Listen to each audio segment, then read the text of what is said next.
6 meses después del divorcio, cuando el multimillonario ya creía que todo había quedado atrás, su teléfono sonó.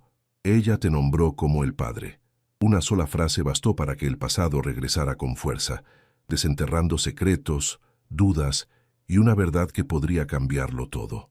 El tiempo para Julian Vance no se medía en amaneceres o estaciones, sino en la impecable distancia que había logrado interponer entre su presente y el colapso.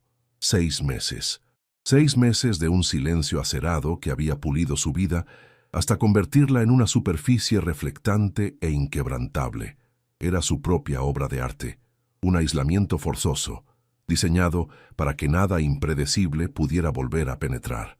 La promesa de un colapso irreversible ya se había cumplido una vez. Esta nueva vida era la desesperada contención del resultado.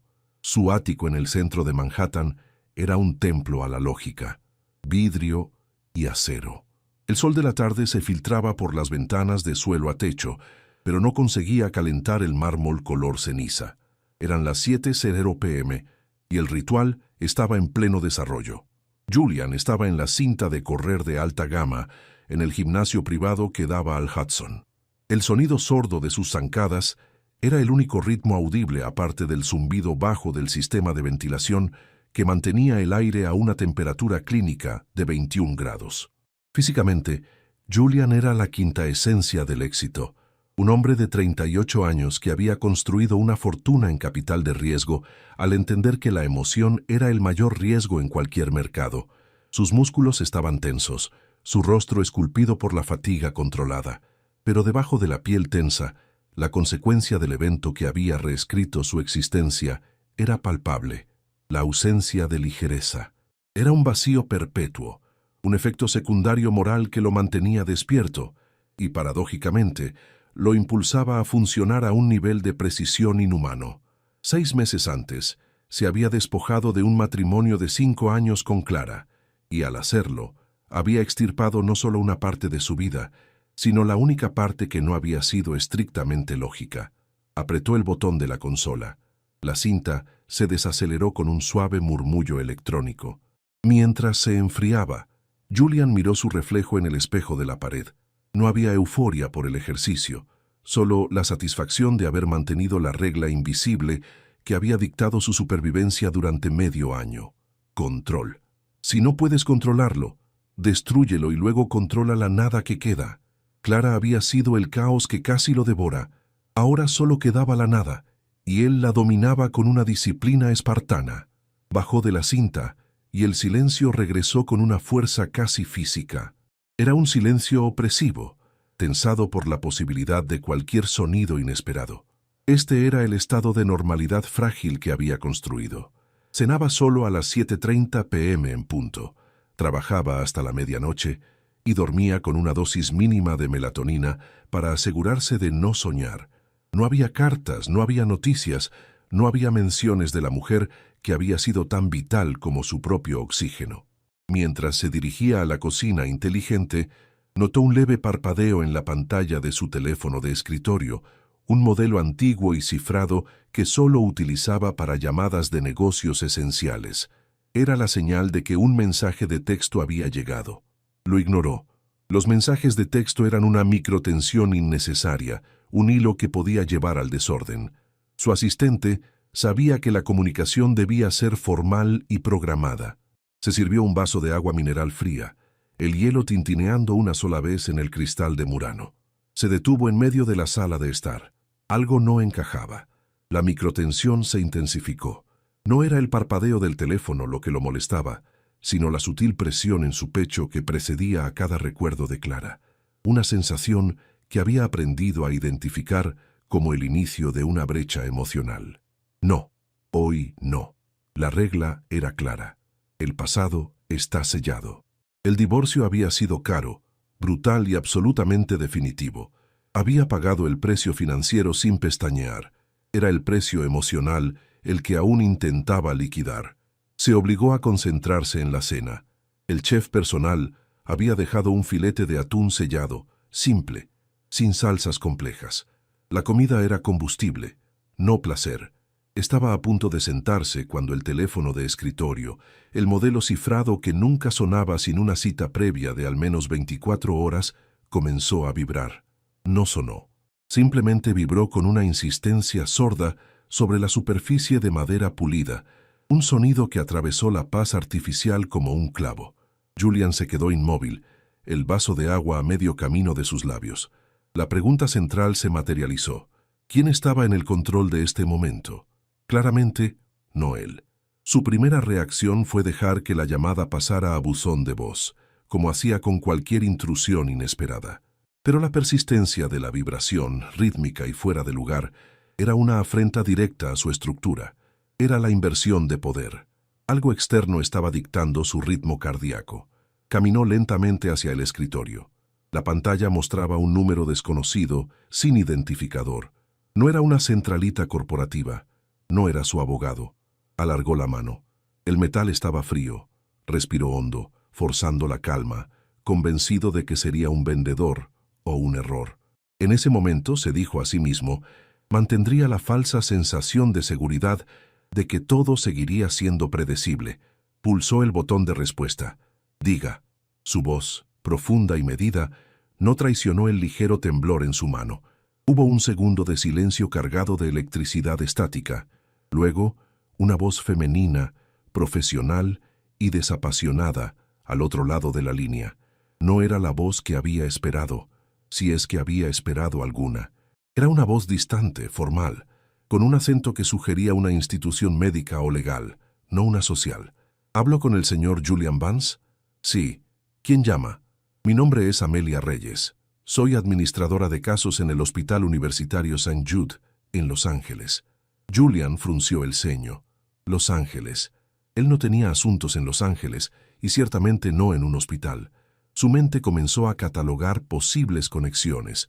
Un cliente, un empleado. Descartó la idea de inmediato. Esa no era la forma en que se manejaban sus negocios. Señora Reyes, no creo que pueda ayudarla. Mis asuntos médicos son manejados por mi equipo de Nueva York. La mujer al otro lado ignoró elegantemente su intento de cortar la comunicación. Su tono siguió siendo monótono, inmutable, lo que solo sirvió para aumentar la sensación de microtensión. Comprendo, señor Vance. Sin embargo, esta es una llamada única y muy específica, y debo hablar directamente con usted. Esta mañana, ingresó la señora Clara Soto al centro. El nombre la golpeó como un impacto físico. Clara. El vaso de agua que aún sostenía se resbaló de sus dedos, golpeando la alfombra de lana fina sin hacer un sonido fuerte, pero la mancha oscura que se extendió se sintió como una herida irreversible en la blancura de su vida. 6 meses, ni una palabra, ni un mensaje errante, y ahora un hospital en California pronunciaba su nombre. «Clara, ¿qué le pasó?» Su voz había perdido su tono medido, reemplazado por un gruñido bajo. Se levantó y caminó hacia la ventana, sintiendo la necesidad de espacio, de aire helado. La señora Soto ingresó por complicaciones médicas urgentes. Su estado es inestable. Estamos obligados a seguir un protocolo estricto en estos casos. Julian sintió una mezcla confusa de rabia y terror helado. Rabia porque ella, el caos que había desterrado, acababa de violar la regla invisible. Terror porque esa frialdad en la voz de la administradora significaba que la situación era grave. ¿Qué quería? ¿Dinero? ¿Una última confrontación?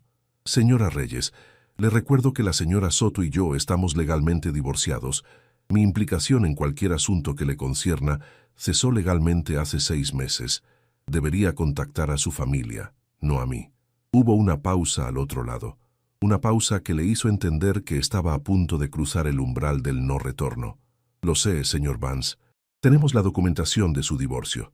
Sin embargo, la señora Soto no se encuentra en condiciones de responder preguntas, y como parte de nuestros procedimientos de emergencia, hemos revisado los formularios de ingreso y su registro de contacto de emergencia más reciente. Eso debe ser un error. Cualquier formulario que ella tuviera debe estar desactualizado. Mi abogado lo garantizó. No en este caso, señor Vance. Ella ingresó sola y, lamentablemente, su pronóstico es reservado. Nuestro equipo de trabajo social se puso en contacto con la persona que figuraba en la línea de contacto de emergencia y nos dirigieron a usted como la persona designada para tomar decisiones médicas inmediatas. Es imposible, siseó Julian, apretando la mandíbula. Si Clara había hecho eso, era una maniobra final de manipulación, un último acto para asegurar que su paz se desintegrara. No estoy aquí para discutir el estado civil, señor Vance. Estoy aquí para informarle de la situación y requerir su presencia para firmar la documentación necesaria, o al menos autorizarla por videoconferencia. La señora Soto ha estado en trabajo de parto prematuro durante varias horas. El golpe fue tan completo, tan demoledor, que Julian tuvo que apoyarse en la pared de vidrio para no caer. La vibración en su mano no era ya de tensión, sino de puro shock. Trabajo de parto, prematuro, 6 meses de silencio. La voz de la administradora, ese susurro profesional y distante, resonó en el espacioso ático, destrozando 6 meses de aislamiento cuidadosamente construido. «¿Y señor Vance?», continuó Amelia Reyes, su voz sin una pizca de juicio, simplemente afirmando un hecho brutal. «En los formularios de admisión del bebé, ella te nombró como el padre». El auricular se deslizó de los dedos engarrotados de Julian, impactando suavemente la gruesa alfombra persa que amortiguaba hasta el más mínimo eco de la vida exterior. El sonido fue insignificante, un susurro ahogado, pero en el silencio repentino de su ático sonó como un disparo. «Trabajo de parto, prematuro. Ella te nombró como el padre». 3 frases separadas por 6 meses de olvido forzado, y cada una era un ancla que lo arrastraba de nuevo a la oscuridad que creía haber sepultado bajo toneladas de acuerdos legales y disciplina de acero. Se quedó apoyado contra el muro de vidrio, el frío penetrante de la superficie de ingeniería moderna, no haciendo nada para mitigar el escalofrío que le recorría el espinazo. Era una sensación que había erradicado de su vida, el pánico desordenado. Durante la llamada su mente, generalmente un motor de precisión calibrada, había entrado en un estado de estasis, absorbiendo los datos sin procesarlos. Ahora, la información se liberaba en oleadas, tóxica y corrosiva. 6 meses. El divorcio se había finalizado hace exactamente 6 meses y 12 días. La última vez que había visto a Clara, su despedida había sido una obra maestra de frialdad mutua, una limpieza quirúrgica de sus vidas compartidas. Si ella estaba de parto prematuro ahora, significaba que el embarazo había comenzado cuando todavía estaban legalmente casados, o peor aún, durante esa tóxica fase final de cohabitación hostil en la que el resentimiento era tan espeso que se cortaba con un cuchillo. La regla invisible de Julian, la que regía su existencia post-Clara, era la de la impecable distancia. Había construido su castillo emocional sobre pilares de indiferencia y control. La vida era predecible. Los riesgos eran cuantificables. La paternidad, el caos biológico, el compromiso físico y emocional irreversible eran variables que él había tachado categóricamente de su ecuación de vida hace mucho tiempo. Y ahora, aquí estaba, la consecuencia irrefrenable, el efecto final de un evento que ni siquiera había sabido que existía. El cerebro de Julian intentó desesperadamente imponer orden. No era posible. Era una mentira. Una estratagema cruel y maquiavélica, digna de los juegos psicológicos que Clara había dominado durante sus 4 años de matrimonio. Dio un paso hacia el centro de la sala, su traje de lana fría de corte perfecto, sintiéndose de repente como una camisa de fuerza. La vista panorámica de la ciudad que usualmente le proporcionaba una sensación apoteósica de dominio, ahora parecía burlarse de su fragilidad. El caos existía, y no estaba en la bolsa de valores. Estaba en una sala de trabajo de parto, con su nombre impreso en un formulario. Recogió el teléfono, sintiendo la necesidad desesperada de anclar esa realidad al mundo tangible de la ley. Marcó el número de Marcus Thorne, su abogado principal. Marcus era la antítesis de la emoción, un hombre que solo veía cláusulas, responsabilidades y blindaje de activos. Marcus respondió al tercer tono, su voz grave y concisa, cortando la noche neoyorquina como un bisturí. «Julian, es tarde. ¿Problemas con la adquisición de Galt?» «No, problemas con Clara». Julian se escuchó decir, su propia voz sonando extrañamente plana, como si viniera de otra habitación. Soltó los hechos sin adornos, cada palabra un proyectil lanzado al silencio. La llamada de la administradora, el trabajo de parto, el bebé prematuro, el nombre en el formulario. Hubo un silencio más largo por parte de Marcus, un silencio que no era de incredulidad, sino de cálculo rápido y frío. Repite la última parte. ¿Te nombró como el padre? ¿O lo identificó como el padre? Hay una diferencia legal crítica en la formulación, Julian. Lo que sea. El hospital me llamó para tomar decisiones médicas. Me designaron legalmente. Marcus suspiró, un sonido seco y exasperado al otro lado de la línea. Maldita sea, es una jugada maestra si es una manipulación. Y si no lo es un desastre biológico que intentó ocultar hasta que fue demasiado tarde. ¿Ella está consciente? No. La administradora dijo que su pronóstico es reservado. Está sola, Marcus. Eso complica las cosas exponencialmente. Escúchame bien, Julian, necesitas ir allí. Ahora. La orden fue una bofetada. Julian había esperado que Marcus le aconsejara enviar un equipo legal, emitir una negación tajante. ¿Ir allí? ¿Por qué? Niega la paternidad. Inicia el proceso de ADN y de impugnación legal. Envía a mi asistente. No. La ley de Nueva York es clara, especialmente en emergencias médicas. Si eres el contacto de emergencia y has sido nombrado in situ como el padre, legalmente eres responsable de las decisiones médicas inmediatas del menor hasta que se demuestre lo contrario.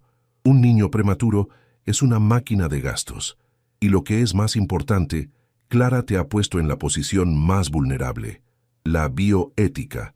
Si el niño muere o sufre daños permanentes, y tú no estuviste allí para tomar las decisiones, eres responsable. La falsa sensación de seguridad que Julian había buscado en su abogado se desvaneció. Marcus no le estaba dando consuelo, le estaba dando la hoja de ruta para la guerra. Es una inversión de poder, Julian. Ella, postrada y posiblemente moribunda, te ha obligado a moverte a su ritmo. Debes ir, confirmar el estado de ambos y, más importante, obtener muestras biológicas inmediatamente para el test de paternidad. No firmes nada que implique reconocimiento de responsabilidad financiera o legal. Solo decisiones médicas urgentes. Soy tu ancla. Mantente en la línea si puedes. Julian colgó, el peso de la responsabilidad médica y legal cayendo sobre sus hombros. La regla invisible se había roto. Ahora tenía que confrontar el caos en su territorio. El chófer David estaba abajo esperando la orden habitual de las 5 de la mañana. Hoy la orden era inmediata. Julian se puso su gabardina, la tela crujiendo con la tensión. Revisó sus bolsillos, cartera, llaves, teléfono y el peso invisible de una posible paternidad prematura. La transición de su ático hermético a la caótica realidad de Manhattan fue vertiginosa. El ascensor de mármol pulido descendió en silencio. David ya había sacado el Bentley, negro y discreto, un refugio blindado contra el mundo. Hospital San Judas, emergencias, máxima discreción, David. No hay tiempo que perder. David asintió, sin preguntar. La lealtad silenciosa de sus empleados era otro de los pilares de la vida de Julian. Mientras el coche se deslizaba por las calles iluminadas por farolas que prometían el amanecer, Julian intentó hacer la aritmética de nuevo. El cálculo era el único consuelo que le quedaba. ¿Cómo había podido Clara ocultarlo? Ella era dramática, pero siempre había sido esbelta, meticulosa con su imagen. Habían pasado 6 meses sin verse, pero durante los meses previos al divorcio, la hostilidad era palpable. Él se había mudado a la suite de invitados. No había habido intimidad física desde aquella última noche. Un recuerdo sombrío e inconexo, una borrachera en la víspera de que ella firmara los papeles preliminares. Una explosión final de rabia, sexo descuidado y resentimiento mezclado con tequila de 100 años. Un momento que había intentado borrar con terapias y trabajo obsesivo. Si ese único y repugnante desliz era el origen, entonces la fecha encajaba dolorosamente. Sentía náuseas, no por el miedo a ser padre, sino por la traición. Si Clara lo había sabido todo este tiempo, si había gestado a este niño en secreto, esperando el momento oportuno para usarlo como arma, esto no era solo manipulación, era una aniquilación emocional planificada. Había dejado pasar 6 meses de paz, de estabilidad mental, para reventarlo todo en el momento de su mayor debilidad biológica. David, Llama a Marcus. Ponlo en altavoz. El abogado tardó un segundo en conectar, su voz digitalizada sonando nerviosa. Julian, estoy revisando los precedentes. El Tribunal de Familia odia la incertidumbre en emergencias infantiles. Si ella te nombró y está incapacitada, tienes el control de las decisiones y el riesgo. ¿Qué pasa si el niño no es mío? Eso es lo de menos ahora. La pregunta es, ¿cuánto riesgo estás dispuesto a asumir? Un bebé prematuro puede requerir cuidados intensivos de por vida. Si firmas para salvarlo, estás asumiendo una responsabilidad moral que se traduce fácilmente en responsabilidad financiera si el test de ADN tarda y la Corte lo ve como un reconocimiento implícito de tu rol. Pero si te niegas y el niño muere o sufre daño cerebral porque tardamos demasiado en encontrar al verdadero padre o en obtener una orden judicial, el escándalo y el daño reputacional te aplastarán. Clara te ha acorralado. Julian cerró los ojos, el rostro crispado. Clara, incluso al borde del abismo, era la jugadora más implacable que conocía. Había movido sus piezas de forma irreversible. Estoy llegando al hospital. ¿Qué debo decirles exactamente? Dile a Amelia Reyes que eres el contacto de emergencia designado, que tomas decisiones provisionales hasta que se determine la identidad legal del padre. Pide ver los formularios de admisión. Confirma el estado de Clara, si es posible. Y lo más importante, exige que se preserve cualquier tejido o material que pueda servir para una prueba de ADN inmediata. No confíes en nadie. Esta es una escena del crimen legal. El Bentley se detuvo frente al San Judas, un edificio imponente de ladrillo gris que parecía absorber la luz. El hospital era un lugar de caos controlado, y Julian, vestido con su armadura de Wall Street, se sintió grotescamente fuera de lugar. Cruzó el umbral. El aire denso y esterilizado, el olor a desinfectante y desesperación, fue el limiar del no retorno. Al pisar el frío suelo de linóleo, Julian supo que su vida anterior, la de los 6 meses de paz artificial, había terminado definitivamente. Estaba de vuelta en el dominio de Clara, y ella había dictado las reglas finales. La sala de emergencias estaba sorprendentemente tranquila, solo salpicada por el zumbido de los monitores y el sonido metálico de carros rodantes. Se acercó al mostrador principal, donde una enfermera con un uniforme color lavanda y un semblante agotado lo miró sin reconocerlo. Julian Vance rara vez visitaba lugares donde no era la máxima autoridad. Busco a la administradora Reyes. Vengo por Clara Soto. La mención del nombre actuó como un código. La enfermera hizo una llamada silenciosa y momentos después Amelia Reyes apareció. No era el retrato frío que su voz había sugerido. Era una mujer de mediana edad, con ojos grandes y cansados que habían visto demasiado dolor y una autoridad tranquila que no necesitaba gritos para imponerse. Señor Vance, me alegro de que haya venido. Sígame, por favor. Julian la siguió por un laberinto de pasillos, sintiendo las microtensiones de cada paso.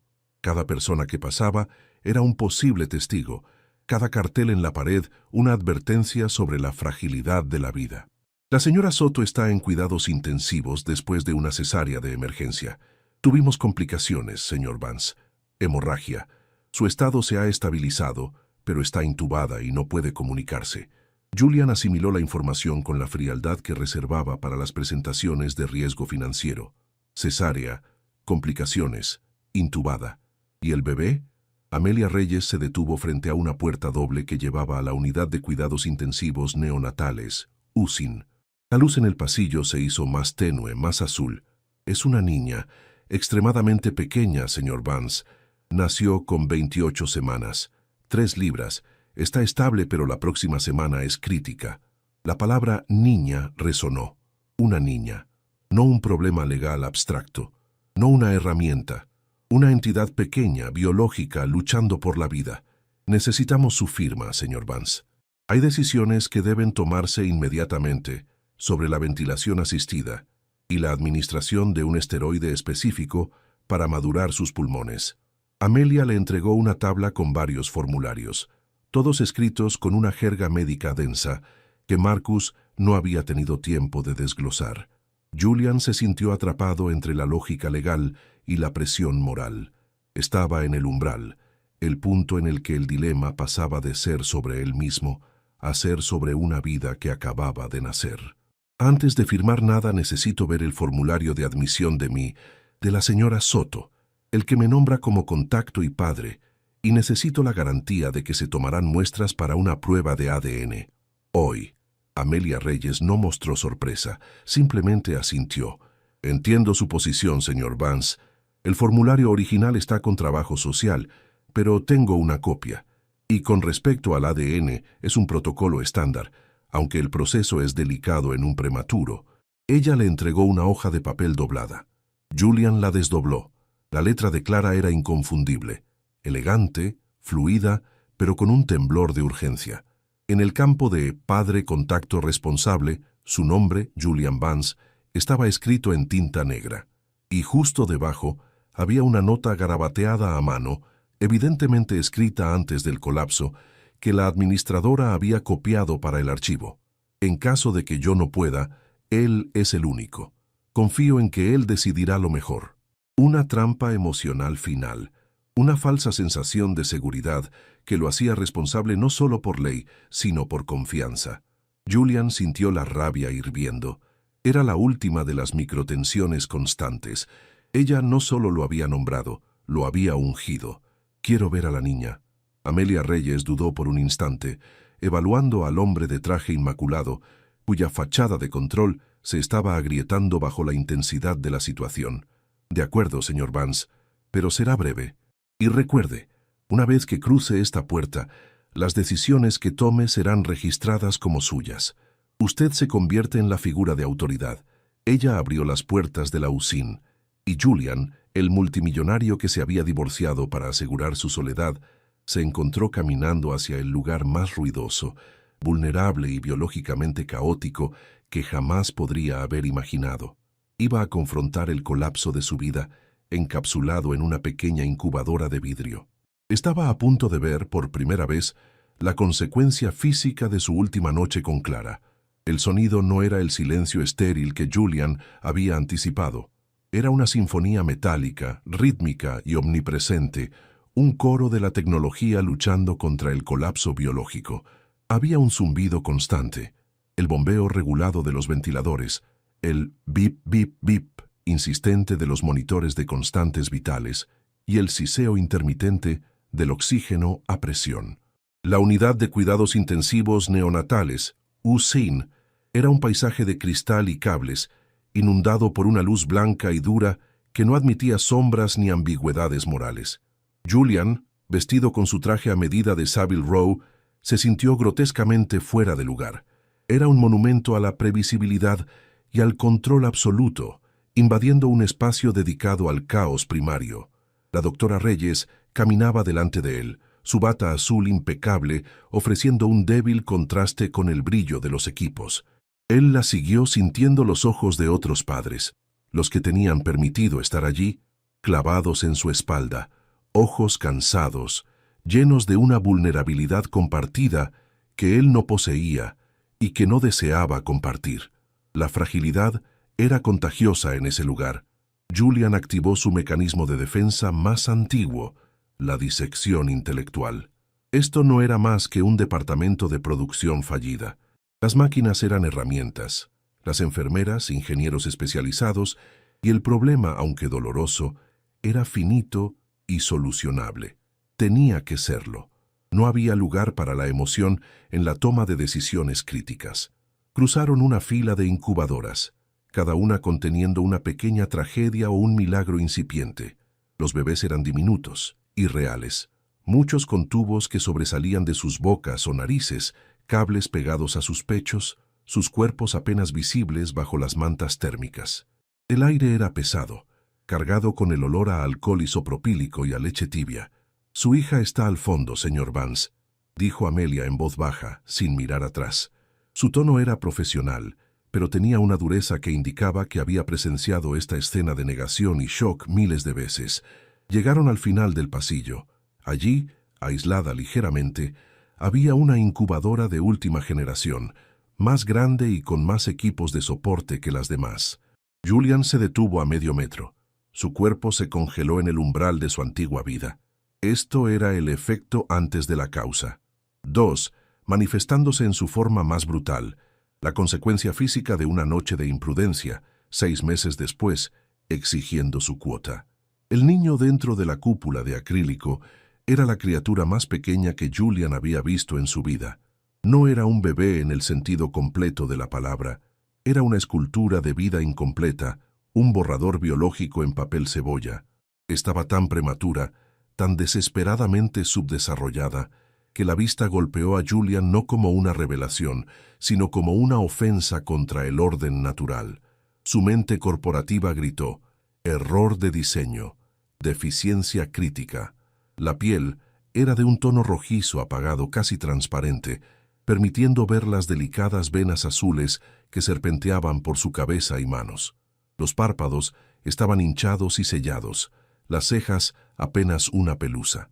Pero lo que realmente atrapó a Julian fue el movimiento. No era el llanto fuerte que él asociaba con el nacimiento. Era un temblor constante, un esfuerzo diminuto y rítmico. Estaba conectada a un ventilador que hacía el trabajo que sus propios pulmones apenas podían gestionar. Un tubo fino de color pálido entraba suavemente en su diminuta nariz, administrando la ayuda forzada.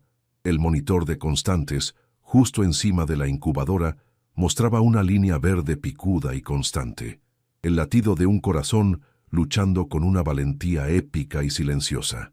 Amelia señaló el gráfico médico pegado al cristal, un resumen conciso de la lucha. 30 semanas, 1.2 kilogramos. Sus pulmones están extremadamente inmaduros. Lucha contra una displasia broncopulmonar incipiente. De ahí la necesidad urgente de los esteroides que discutimos. Hemos tenido que intubarla 2 veces. Julian no escuchaba las palabras. Escuchaba el ritmo. Beep, beep, beep. Cada pulso era un recordatorio de que aquella existencia precaria no era una abstracción legal. Tenía una cadencia, una presión sanguínea, una necesidad inmediata. Se acercó lentamente, sus manos permaneciendo firmemente en sus bolsillos. Necesitaba mantener la regla invisible, 4 de la distancia emocional.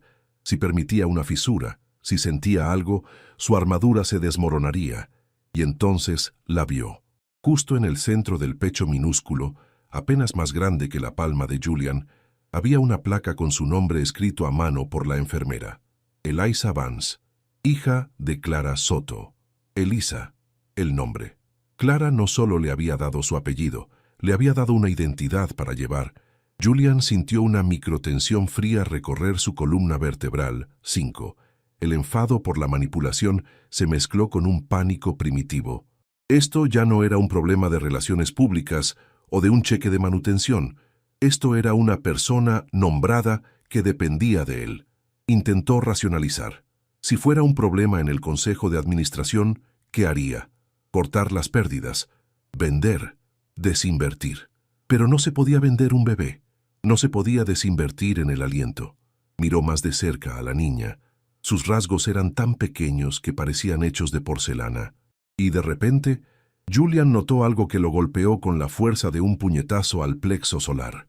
El perfil, el mentón, la forma de la mandíbula, incluso en su estado diminuto y débil, era inconfundiblemente suya. No era la sonrisa de Clara, ni la curva de su nariz. Era la obstinación de la mandíbula, un rasgo que había heredado de su propio abuelo, una firma genética grabada en el lienzo más frágil. El fundamento de su falsa sensación de seguridad. 7. La inminente prueba de ADN se tambaleó. En ese instante, la prueba se sintió redundantemente técnica. La biología ya había hablado, susurrando desde el interior de la incubadora, burlándose de su plan de escape. Eliza movió una mano, un gesto involuntario, una pequeña crispación de los dedos que se asemejaba a un intento de agarre. Era una maniobra de reflejo, no de conciencia, pero para Julian fue una demanda. ¿Ella está sufriendo?, preguntó Julian, su voz, normalmente un trueno controlado, era ahora un susurro ronco que se sentía inadecuado para la habitación ruidosa. Amelia ajustó un cable con un movimiento experto, sin mirarle. «Hay dolor, señor Vance.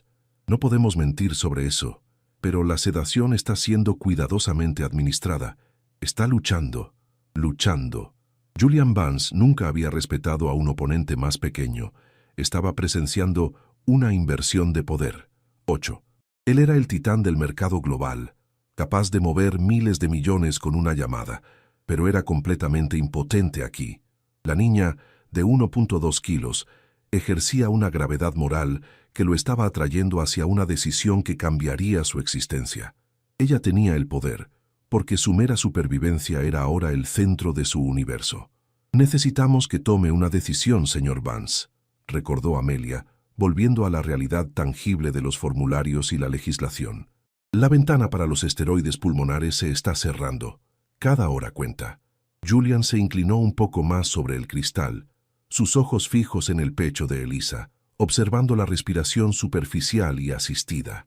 Esto era el limiar del no retorno. 10. Firmar los papeles significaba dar permiso para que invirtieran más recursos, más dolor, más vida en esta criatura. Firmar era aceptar la paternidad, no solo legal, sino funcional. Era convertirse en el guardián de la llama que Clara había encendido, y luego, en su colapso, le había arrojado. La pregunta central que resonó en el silencio de su mente no fue legal, sino profundamente personal. 6. ¿Puede Julian Vance, el hombre que huyó de la intimidad y la responsabilidad, permitir que esta niña muera por su rechazo a ser padre, o la salvará solo para asegurar que su propio legado de control no sea manchado por el fracaso biológico? Él imaginó el titular. Multimillonario divorciado se niega a firmar soporte vital para su hija prematura. La rabia que sentía hacia Clara por esta manipulación se evaporó momentáneamente, reemplazada por la imagen de su propia hipocresía. Clara se había asegurado de que no hubiera una salida limpia. Al nombrarlo a él, no a un abogado o a un administrador de fideicomisos, ella lo había obligado a mirar al espejo biológico.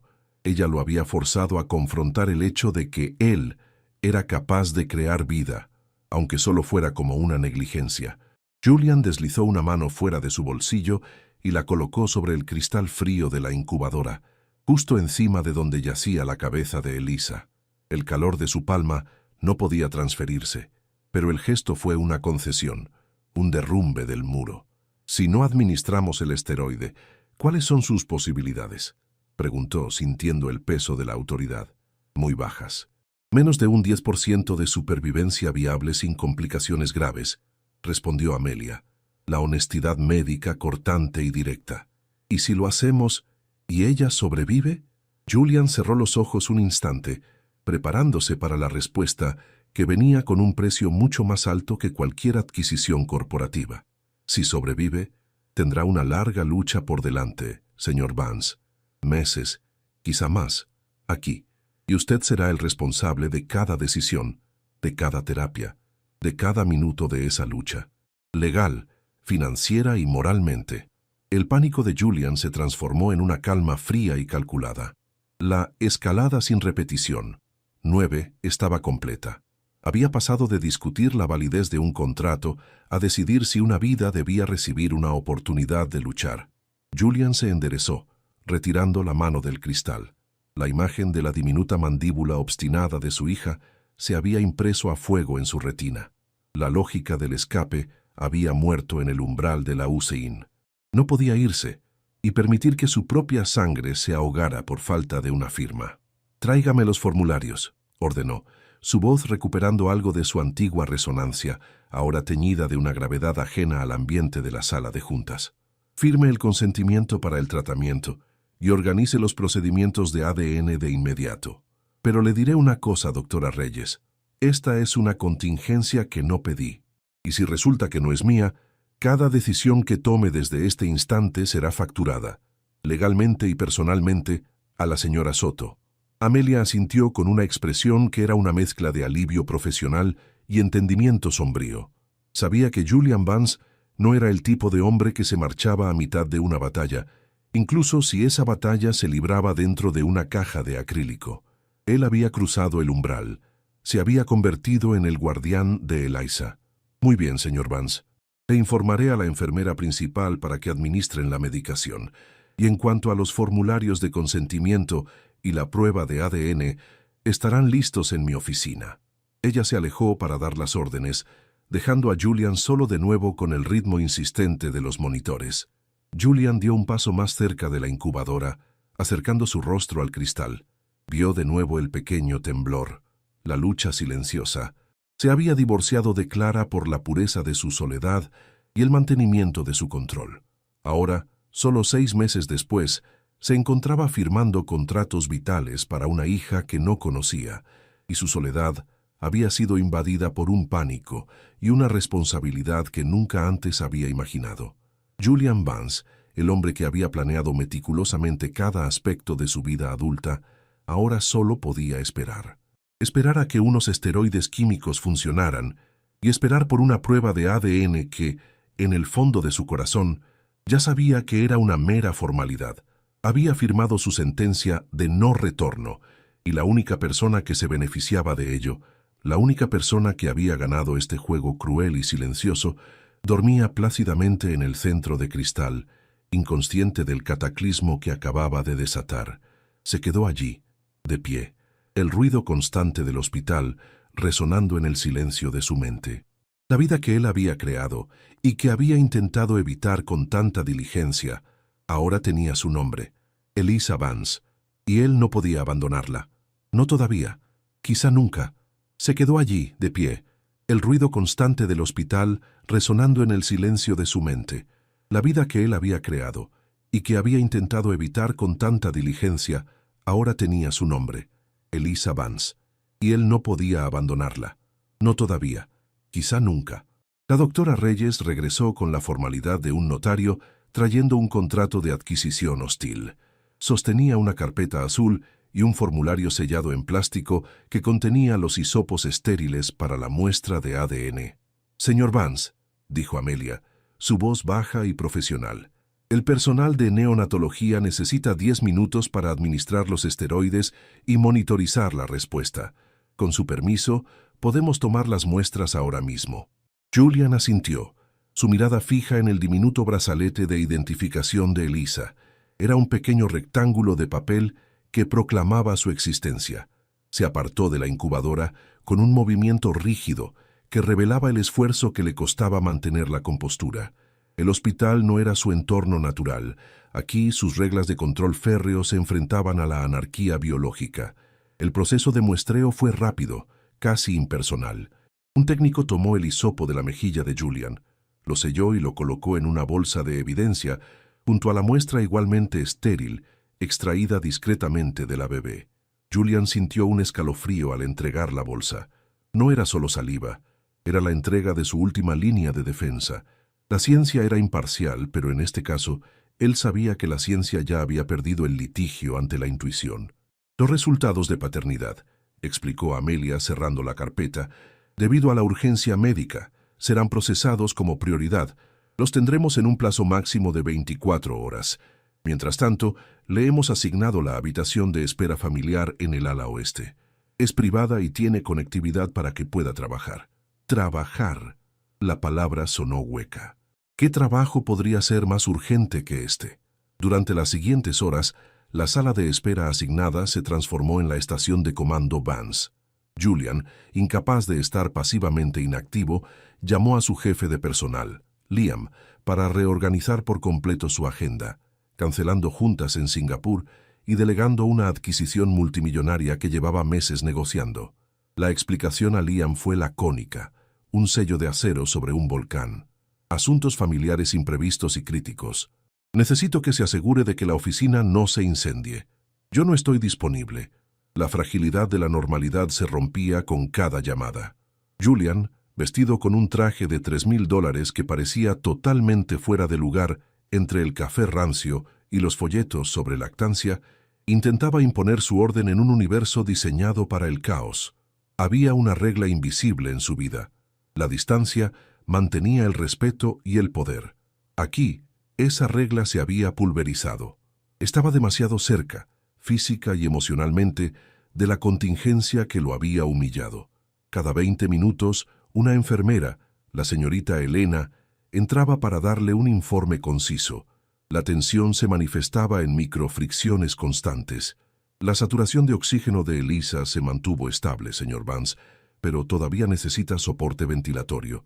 Los esteroides están haciendo efecto lentamente. ¿Lentamente en qué métrica, señorita Elena? ¿En la escala de la UCIN o en la escala de un niño prematuro promedio? Necesito detalles porcentuales de mejora pulmonar. Elena no se inmutó. Es una ciencia de la paciencia, señor Vance. No es una hoja de cálculo. Esa frase, no es una hoja de cálculo, resonó en su cabeza. Su imperio se basaba en la certeza de las hojas de cálculo. Aquí, la certeza era una ilusión. La noche cayó como una manta pesada sobre la ciudad. Julian no había dormido.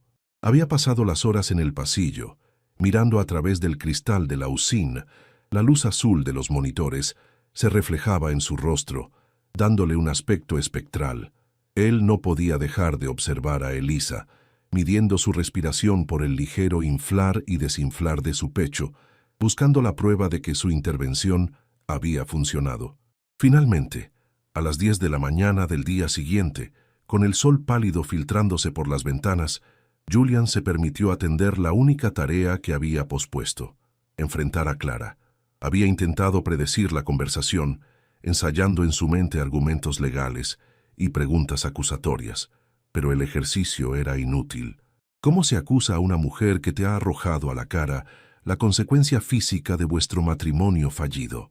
En lugar de llamar a su abogado, Julian marcó el número de Clara, un número que había borrado de su memoria y que tuvo que buscar en un viejo contacto de correo electrónico. Ella respondió al segundo tono. Su voz no era la que recordaba, aguda y melodramática, sino sorprendentemente plana.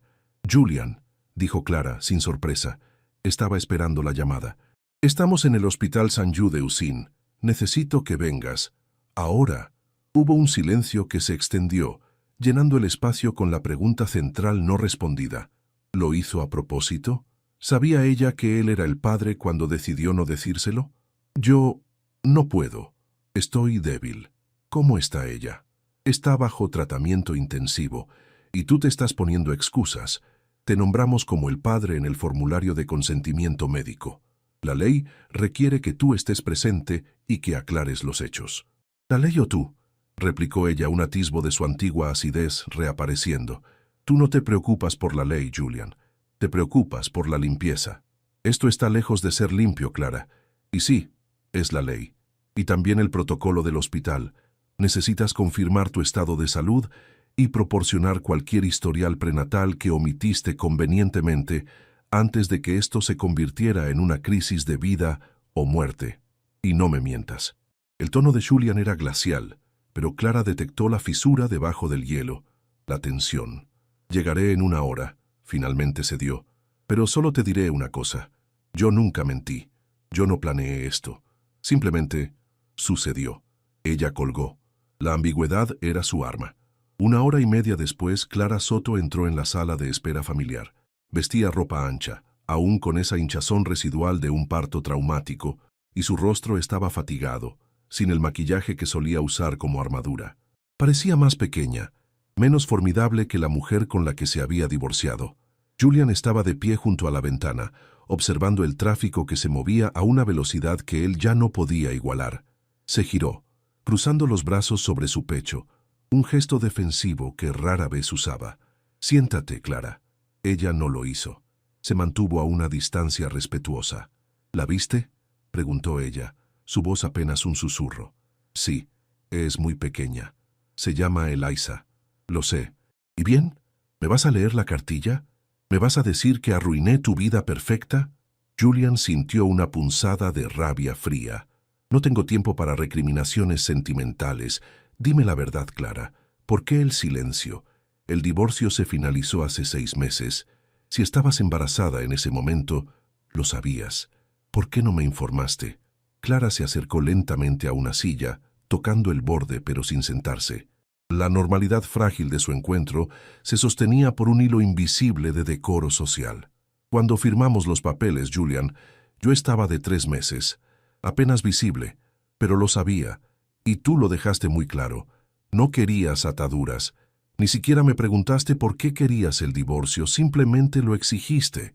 Te ofrecí un acuerdo legal inmejorable, un acuerdo que me compró el silencio sobre tu vida futura. Yo no quería tu dinero, Julian. quería una familia. Y decidiste crear una en secreto, violando cada acuerdo moral y legal que teníamos. No legal. No había cláusulas sobre la concepción post-ruptura. ¿Y moral? ¿Qué moralidad es esa que te permite descartar a una persona de tu vida como si fuera un activo devaluado? Clara estaba revelando una fuerza que él no había visto antes, una inversión de poder sutil. Ella, la mujer que siempre había dependido de su aprobación financiera, ahora lo estaba juzgando. Dejemos de lado las emociones, Clara. Es hora de la verdad clínica. ¿Quién es el padre? Clara desvió la mirada hacia un punto en el suelo. La tensión se hizo insoportable, una cuerda a punto de romperse. Tú. La palabra era un hecho, no una confesión. Él ya lo sabía, pero escucharla en voz alta era el limiar del no retorno. ¿Cómo lo sabes? Porque no estuve con nadie más desde que empezamos a separarnos. No de esa manera. Y lo que pasó la última noche en la mansión fue una despedida. Un error, lo que quieras llamarlo. Pero fuiste tú. Julian recordó el día antes de que ella se mudara. Una noche teñida de alcohol y de una extraña melancolía por el final. Había sido un acto impulsivo y desganado que él había borrado por completo de su memoria, considerándolo un epílogo insignificante a un matrimonio de conveniencia. Y aún así, decidiste no decírmelo. ¿Para qué, Julian? Para que me obligaras a abortar. Para que me pagaras una suma obscena para desaparecer. Yo quería tenerla. Yo sabía que no querías un hijo. Tú me lo dijiste. Mi elección fue protegerla de tu rechazo. Creí que podría hacerlo sola. Y casi la matas por tu orgullo. La acusación fue cruel, precisa. Clara palideció. No digas eso. No sabes lo que es estar sola en esa sala de partos. Ella se adelantó. Nació mucho antes de lo esperado. Estaba tan asustada, no sabía a quién llamar. Me debías una llamada, Clara. Como mínimo. Te debí una vida, Julian. La tuya y la de ella. Pero el temor a que la rechazaras fue más fuerte que el miedo al fracaso. Cuando el hospital me pidió un contacto de emergencia, el único nombre que pude dar fue el tuyo. No tengo a nadie más. Y sé que, a pesar de todo, tu apellido es Tuley.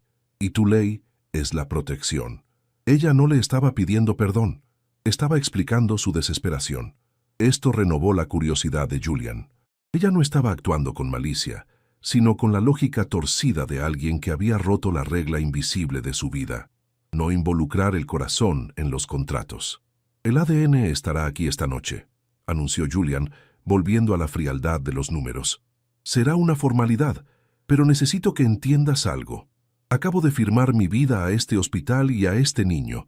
Si resulta ser mía, mis términos han cambiado. ¿Y cuáles son tus términos? Julian dio un paso adelante, acortando la distancia por primera vez.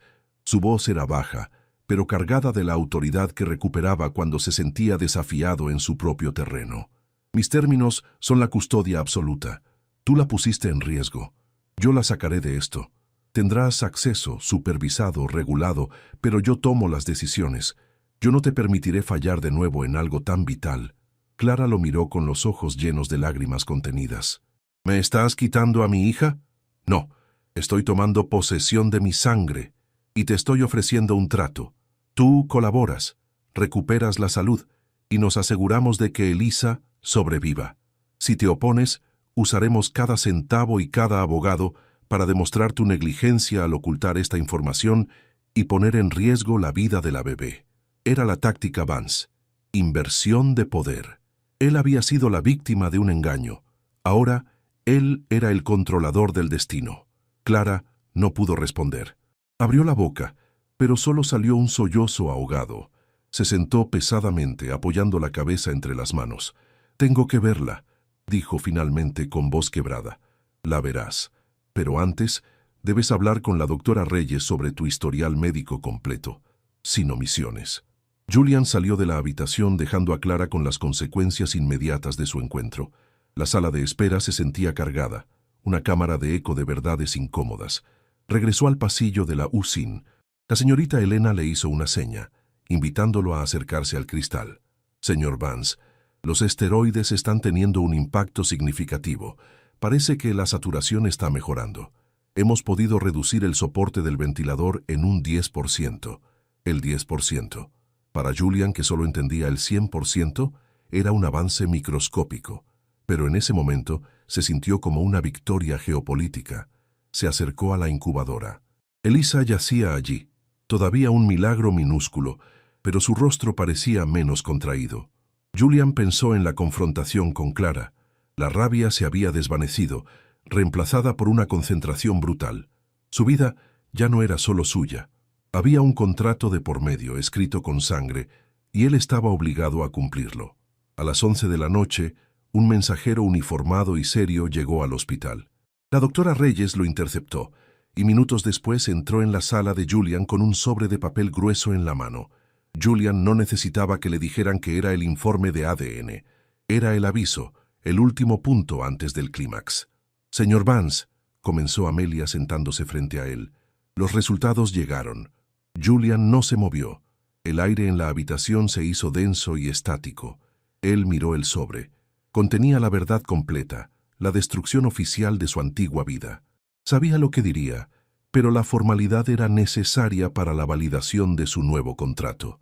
«No lo abra todavía, doctora», ordenó Julian, extendiendo la mano para tomar el sobre él mismo. El papel era frío y áspero. «Se lo agradezco». Amelia lo miró con una mezcla de lástima y respeto profesional.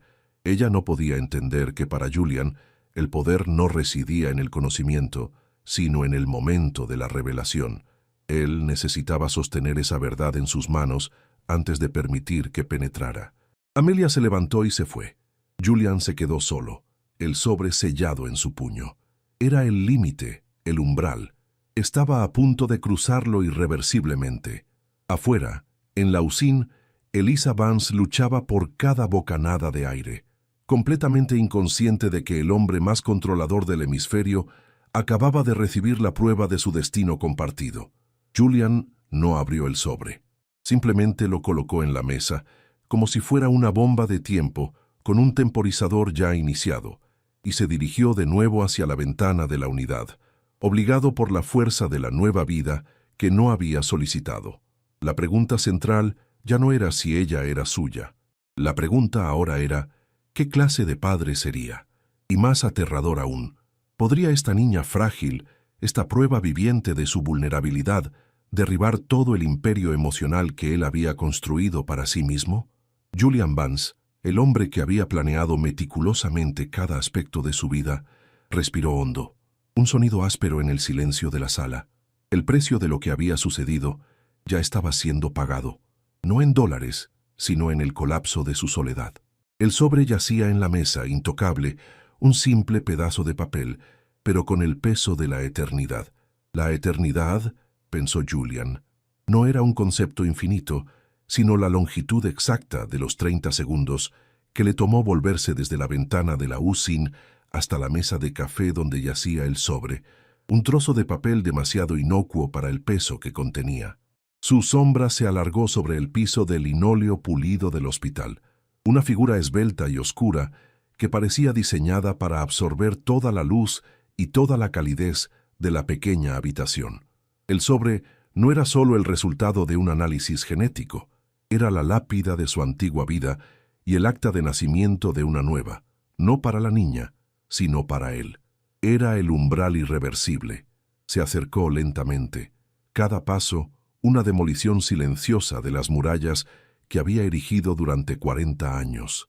Se había definido por el control, por la previsibilidad de los balances y la frialdad de los contratos. En su mundo, la pasión era un riesgo y la vulnerabilidad un defecto fatal. Ahora, una niña diminuta y prematura que respiraba gracias a una máquina había expuesto la absoluta fragilidad de esa filosofía. Se sentó en el borde de la silla, el cuero frío bajo su traje perfectamente cortado. Extendió una mano y tocó el papel. Áspero, frío, sellado. La doctora Reyes le había dicho que no era necesario abrirlo, que el mero hecho de que él estuviera allí, al borde de la desesperación calculada, era la única confirmación que importaba. Pero Julian Vance no operaba bajo la fe ni la intuición. Requería la validación absoluta, la prueba irrefutable no para convencerse de la paternidad, pues una mirada al puño cerrado de Elisa ya le había dicho más que cualquier laboratorio. sino para legitimar el colapso emocional que sentía venir. Él había temido que el resultado desatara la rabia o la negación. Había ensayado mentalmente la estrategia legal de ataque. Cómo culparía a Clara por el engaño, cómo su equipo de abogados aniquilaría cualquier intento de extorsión. Pero a medida que pasaban los segundos, esa voz de la razón, la voz del CEO Vance, sonaba distante, casi ridícula. ¿Ataque? ¿Contra qué? ¿Contra la fragilidad de un bebé que pesaba menos que una botella de vino? La regla invisible que había gobernado su vida. La emoción es un error operacional. Estaba a punto de ser incinerada. Respiró hondo. El aire del hospital olía a desinfectante y desesperanza. Recogió el sobre. El papel crujió suavemente en sus dedos. Había millones en juego. El legado de Vance Enterprises, y sin embargo lo que realmente se sentía amenazado era la pulcra estanqueidad de su corazón. Con una precisión casi quirúrgica, deslizó el pulgar bajo el sello de cera, rasgándolo. El sonido fue pequeño, pero en el silencio denso de la sala de espera sonó como un disparo. Sacó el folio, una hoja de papel de encabezado formal con logotipos corporativos y una tipografía clara. Sus ojos se fijaron en la parte inferior, donde la conclusión estaba impresa en negrita. Resultados de la prueba de paternidad. Muestra P1, Julian Vance, y muestra C1, Elisa Vance. Probabilidad de paternidad biológica, 99.999%. El cerebro de Julian procesó los números. 6 nueves. Una certeza tan absoluta que era casi un insulto a su control. No había margen de error.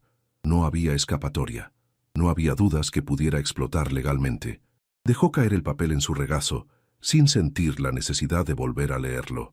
El gesto fue de rendición total. No había habido un grito interno, ni un acceso de ira, solo una calma profunda, como el silencio que sigue a una explosión masiva. Él era el padre, y con esa certeza numérica, la pregunta central cambió. Ya no se trataba de sí, ni de por qué Clara. Se trataba de ¿qué harás ahora, Julian? La falsa sensación de seguridad de que podría manejar esto de forma remota se desvaneció. Él había planeado delegar el cuidado, la crianza, incluso el amor.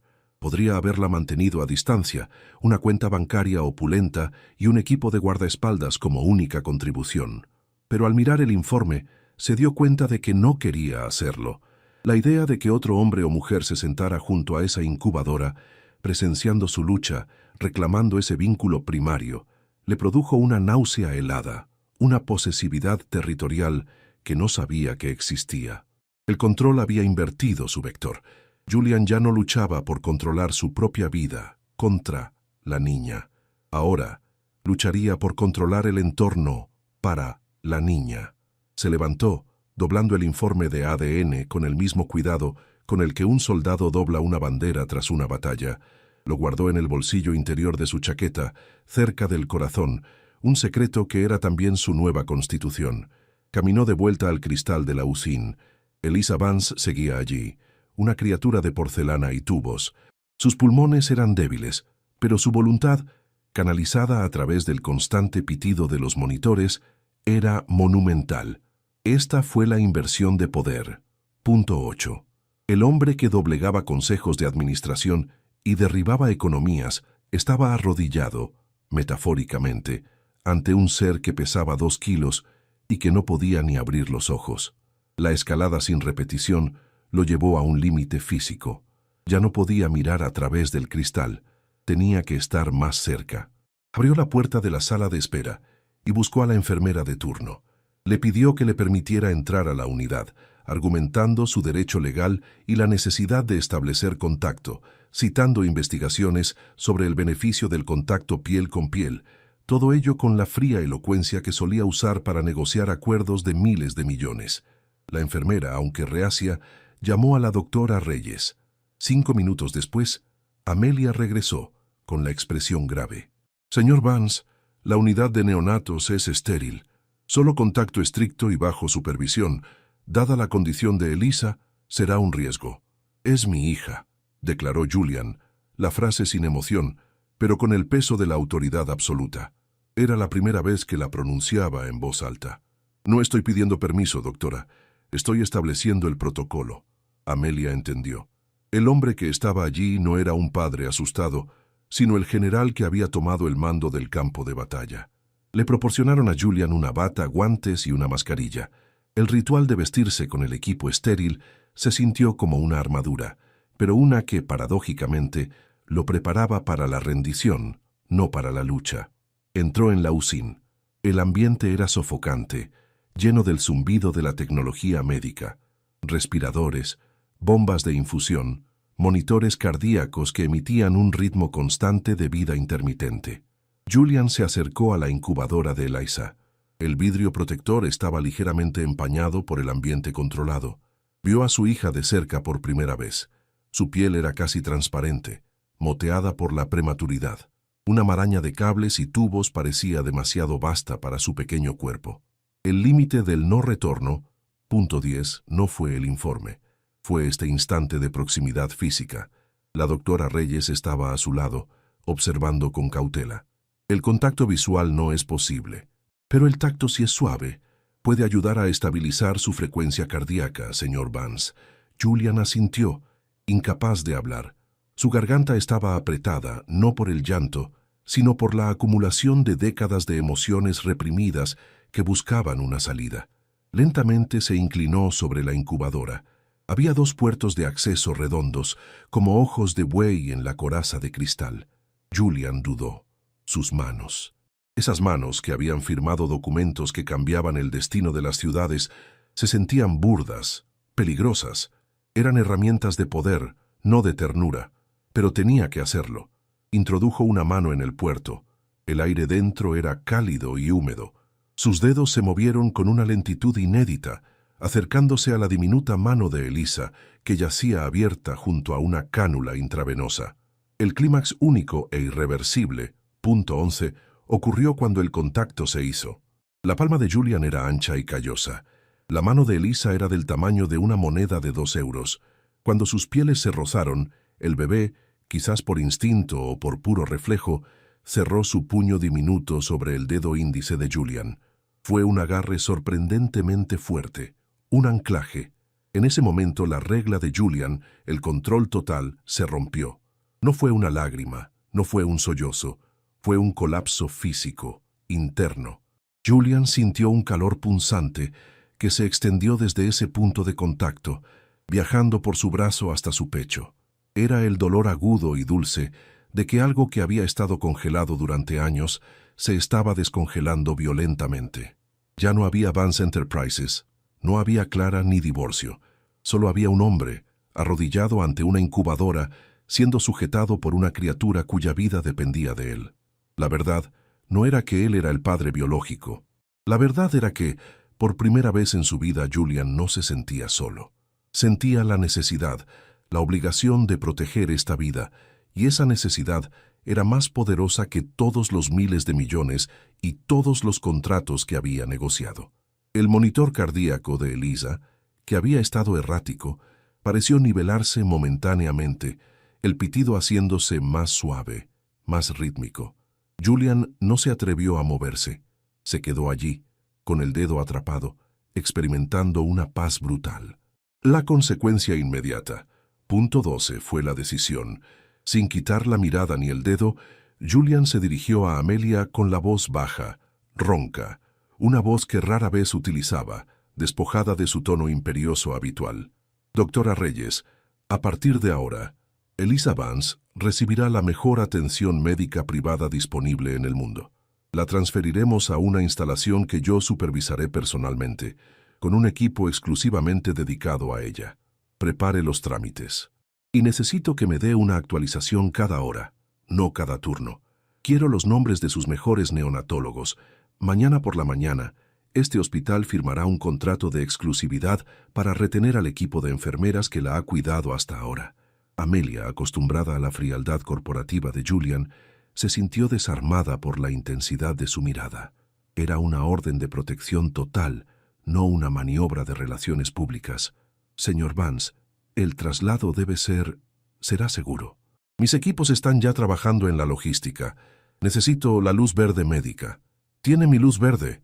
Julian asintió. Retiró su mano del puerto, sintiendo la punzada de pérdida cuando el agarre de Elisa se liberó. Se quitó la mascarilla y la bata con una deliberación pausada. Regresó a la sala de espera. Cogió el teléfono satelital que rara vez usaba. Marcó el número directo de su asistente principal, a quien no se le permitía descansar durante las horas de Julian. Es Vance. Llama a Graves y a Smith. Necesito una orden de restricción temporal para Clara. No dejes que se acerque a este hospital ni a cualquier instalación donde se encuentre la niña.